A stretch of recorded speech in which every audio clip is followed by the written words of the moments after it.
Meski sudah tidak menjabat sebagai Bupati Sumedang, Bapak Misbah Samsudi tetap bersemangat untuk terus menata dan membangun Sumedang agar menjadi lebih baik.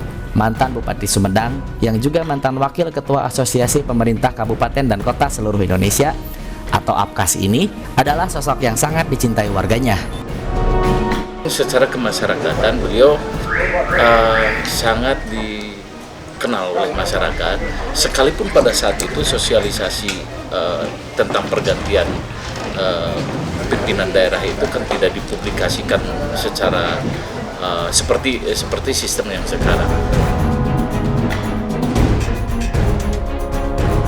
Meski pada saat itu Misbah tidak dipilih langsung oleh masyarakat, memerintah pada saat era reformasi 1998 hingga 2003 waktu itu menjadi pengalaman penting baginya untuk saat ini. Beliau selaku bupati waktu itu sangat mendorong sekali kepada kita, termasuk saya dibawa berkeliling di Bandung untuk melihat potensi yang ada di Bandung, sehingga saya tergugah begitu untuk bagaimana Sumedang itu bisa melihat seperti di Bandung, dan itu memang potensinya ada.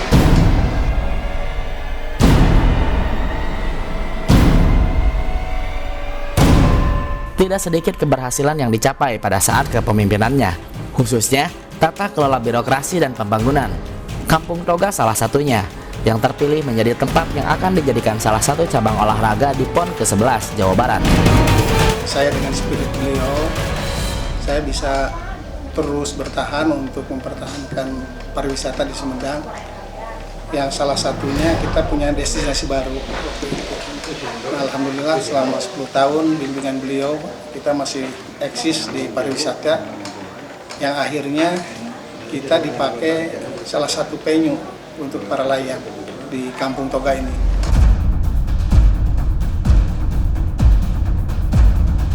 Adalah salah satu buah pemikiran dari seorang Bapak Misbah Samsudi terkait dengan arah kepemimpinan Sumedang ke depan. Menurutnya, Sumedang harus termanage dengan baik, sehingga jika pemerintahan yang termanage dengan baik, outputnya dapat dirasakan oleh warga masyarakat. Dan apa saja yang bisa kita ambil dari sosok yang satu ini? Mari kita simak Inspirasi Sumedang bersama Reza Zaki. Kepemimpinan adalah jalan dua arah, loyalitas dan kesetiaan turun.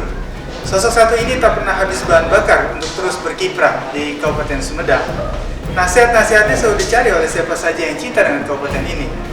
Kini sikapnya terus dinanti, tidak hanya di arena politik, namun juga di spektrum lainnya. Saya Reza Zaki, simak terus Inspirasi Sumedang.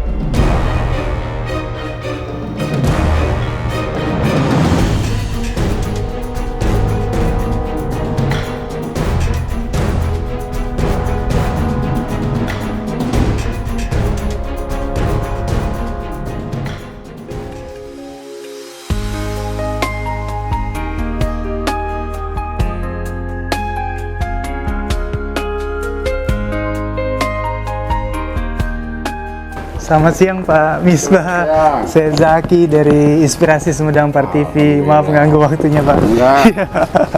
Lagi santai Pak di Kampung Toga. Saya ngelihat ada perubahan yang signifikan ya. Berapa tahun yang lalu saya kesini, situasinya nggak ada bangunan baru ini. Jadi ini baru tahun berapa nih Pak dibangun lagi yang bangunan ini? Idenya kan sebenarnya sudah dari dulu lah, 98. Bagaimana Sumedang ingin memiliki sarana olahraga yang standar, bukan hanya nasional tapi internasional. Dan waktu itu saya mengundang Kolonel Tony dalam kapasitas Ketua Para Layang Jawa Barat untuk disurvei Kampung Toga layak nggak jadi tempat untuk para layang. Mereka seminggu dikaji dari berbagai aspek dan ternyata layak. Ternyata ya terbukti sekarang terpilih oleh Panpel Pusat. Setelah disurvei ini memenuhi syarat. Artinya ini setelah PON sebenarnya tantangan bagi kita. Bagaimana ini dikemas lagi lebih bagus supaya tidak hanya PON, bahkan event-event internasional bisa dilakukan di sini. Asal dikelola secara profesional. Dan nanti pasti dampaknya ke Ekonomi lokal ya Pak? Iya. Lokal Akan terasa. Luasnya berapa hektar Pak kalau boleh di? Seingat saya ini Samsudin ini dulunya namanya Ciloa sekitar 30 hektaran lah. 30 hektar ya Pak? Ya. Kurang optimal dan seterusnya. Setelah saya bawa jalan-jalan melihat bagaimana kreasi orang lain, Samsudin walaupun modalnya terbatas gitu, ya berkreasi untuk tahap demi tahap. Kalau saya ingin cepat sebenarnya datangkan aja investor lalu dalam waktu seketika disulap bagus. Tapi si Samsudin jadi penonton. Iya benar. Orang lokal jadi penonton akhirnya. Saya lebih cenderung biar lambat, tapi pelaku utamanya tetap pemain lokal. Dan alhamdulillah sampai sekarang saya kira karyawan dia lebih dari 50 di sini. Oh gitu, karyawan lebih dari 50 orang. Dan karyawan ini saya pandu untuk juga bisa ikut memilih. Benar, iya. Jadi karyawan ini yang dihimpun dalam operasi dia megang saham. Oh gitu, iya. Mau selebar, 2 lembar, tapi dia ikut jadi pemilik. Gitu. Oh, iya. Jadi bukan itu hanya, menarik berarti ya. Bukan hanya gaji, tapi dia berhak untuk dividen.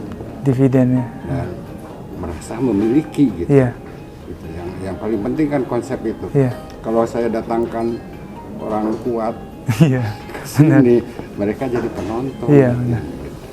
Itu yang menarik. Dan Pak Misbah ini dikenal sebagai Bupati Sumedang. Waktu itu tahun 98 sampai dengan 2003. Itu era reformasi Pak.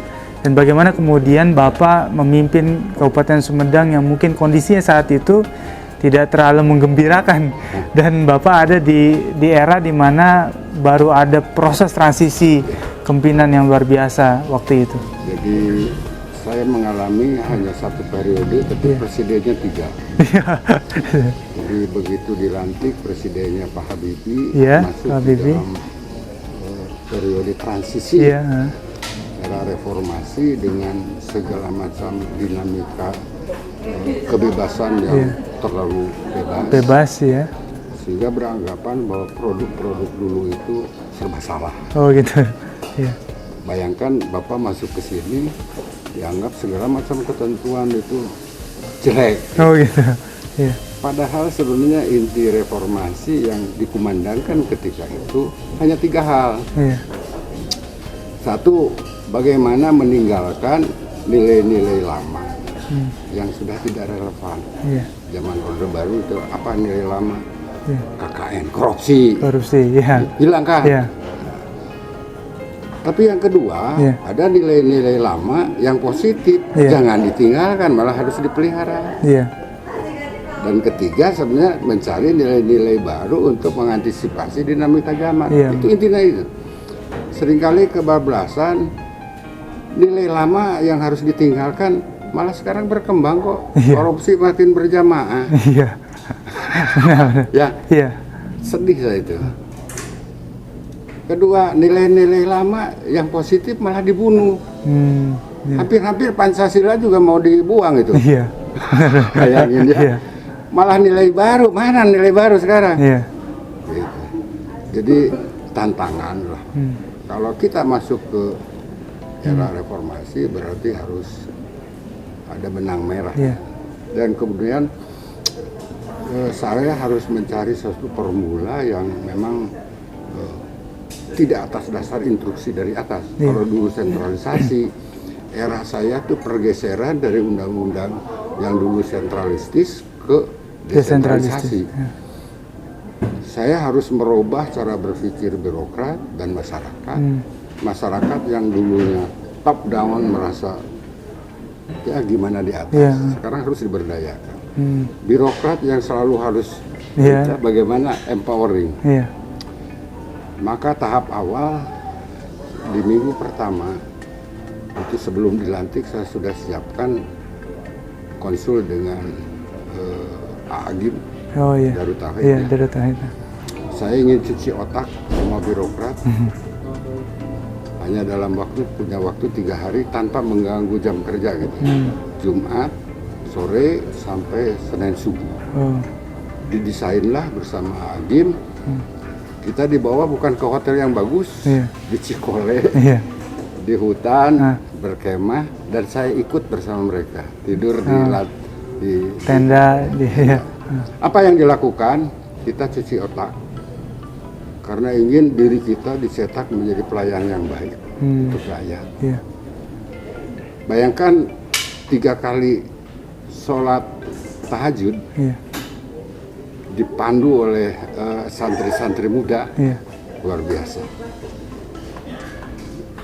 Tengah malam, bagaimana kita mau di hadapan Tuhan mengakui segala kesalahan kita, terbuka, dan kita mengharapkan Siratal Mustaqim. Berdoa 1/4 jam tanpa sadar, baju kita basah semua. Oleh apa? Air mata. Luar biasa. Kemudian kita makan malam. Agim pinter, dia siapkan bahannya. Kita dibagi 5 kelompok, 50 itu. Saya juga jadi anggota kelompok. Mau masak apa dan sebagainya terserah kita. Kita ada kepala dinas.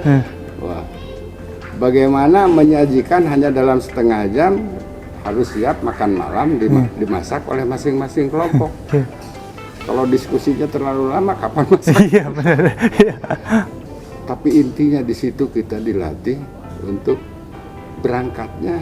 Oh, ternyata harus bukan dari ingin apa kapasitas kita. Saya hanya bisa masak nasi, sudahlah itu gitu. Yang lain bisa apa? Nah, itu ada bahan. Mari kita. Jadi dibangun teamwork di situ sebenarnya. Hasil masakan kelompok ini dimakan sama ini, dimakan sama ini, yang ini makan yang hasil ini, saling ejek lah. Masakannya nggak enak dan sebagainya. Nah, itulah rakyat yang harus kita layani. Berikan makanan yang terbaik. Berarti kita harus profesional ya, cara memasak. Dan itu untuk raja kita loh. Makan lo sama lo yang jelek-jelek gitu. Intinya seperti itu. Kita dicuci otak selama 3 hari 3 malam. Dan alhamdulillah. Terakhir baru saya dipanggil oleh dalam kapasitas sebagai bupati.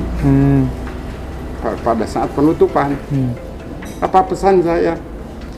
Iklim yang ada terjadi sekarang indah sekali. Mari kita bawa ke tempat kerja saya. Kamu bisa marah ke saya tadi. Di situ pun kamu bisa marah. Kalau memang saya salah. Intinya di situ timbul karena tidak ada output yang bisa dicetak oleh seseorang gitu. Pak Misbah sebelumnya pernah terbayang nggak?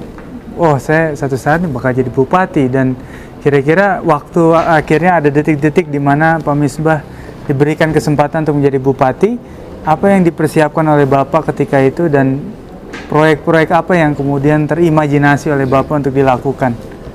Sebenarnya ya kalau dari jenjang karir nggak terbayangkan. Cuman kalau dulu zaman Orde Baru itu ada positifnya juga. Karena tadi bupati itu sebagai kepala daerah, ya kepala wilayah, representatif pusat. Jadi sangat dimungkinkan Mendagri melalui gubernur untuk menebarkan kader-kader yang dianggap sudah layak untuk dikedepankan, artinya dipersiapkan tanpa kita tahu gitu. Tanpa kita tahu, misalnya dari pendidikan penjenjangan Sepada, Sepadia sampai ke Sespana sampai ke Lemanas dipersiapkan. Lalu tugas-tugas khusus selalu diberikan. Dalam konteks apa saya tidak tahu. Rupanya pimpinan sudah punya skenario gitu. Saya baru tahu paling sebulan sebelumnya bahwa saya harus ke sini. Tapi karena sudah dibekali oleh macam-macam pendidikan, pengalaman dan sebagainya, saya harus bisa konsolidasi dalam 1 bulan. Yang diistilahkan hello effect gitu ya. Begitu datang itu harus ada sesuatu something new yang merupakan jawaban dalam 100 hari gitu. Makanya saya awali dengan tadi dalam 1 bulan, ini harus cuci otak. 3 hari saya korbankan untuk cuci otak. Baru berikutnya hello effect yang kira-kira menyentuh kebutuhan masyarakat. Di lain sisi ada idealisme perubahan undang-undang dan saya selalu diikutkan. Ada perubahan, saya diikutkan seminar akan ada perubahan Undang-Undang 579 ke 2299. Padahal saya Bupati 98. Saya tahu persis 99 ini pasti berubah. Dan perubahannya kemana saya tahu. Makanya saya kesempatan curi start. Curi start dalam artian bagaimana memberikan pencerahan kepada kepala dinas, loh, perspektif bahwa politik akan terjadi seperti itu. Kamu harus bisa menyesuaikan. Ke masyarakat, kamu yang dulunya gimana di atas, sekarang kamu adalah bukan pemeran pembantu tapi pelaku utama. Makanya saya berani untuk pertama kali di Indonesia didirikanlah Badan Perwakilan Desa.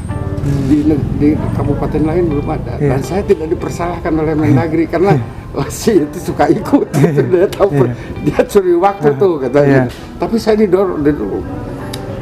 Maka dalam 100 hari itu BPDC Sumedang sudah berdiri dan BUMDesnya supaya ada desentralisasi otoritas yang akan kita berikan ke desa supaya berdaya. Itu kan konsepnya harus didesentralisasikan otoritasan supaya mereka jadi pemeran utama.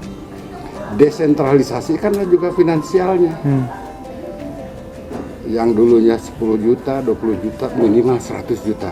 Jangan duit berkumpul di kabupaten, desentralisasi. Ada orang yang pesimis nanti korupsi di desa. Korupsi di desa, uangnya tidak akan ke Hongkong, saya kata. Paling juga berputar di desa itu, tetap ekonomi desanya akan berkembang, saya kata. Dan saya tidak percaya bakal korupsi mereka. Ada tanggung jawab. Desentralisasi otoritas, desentralisasi fiskalnya, dan ekspertisnya, keahliannya diberikan. Tiga. Dari mana duitnya? PAD Sumedang waktu itu paling kecil di antara wilayah Priangan. Sebenarnya ternyata potensi yang baru terkeruk dari Dinas Pendapatan baru 20-30%. Banyak yang berhamburan. Belum terserap ya, belum ditangkap oleh kita. Dan yang ketangkap juga banyak berceceran. Dan itu mungkin soal PAD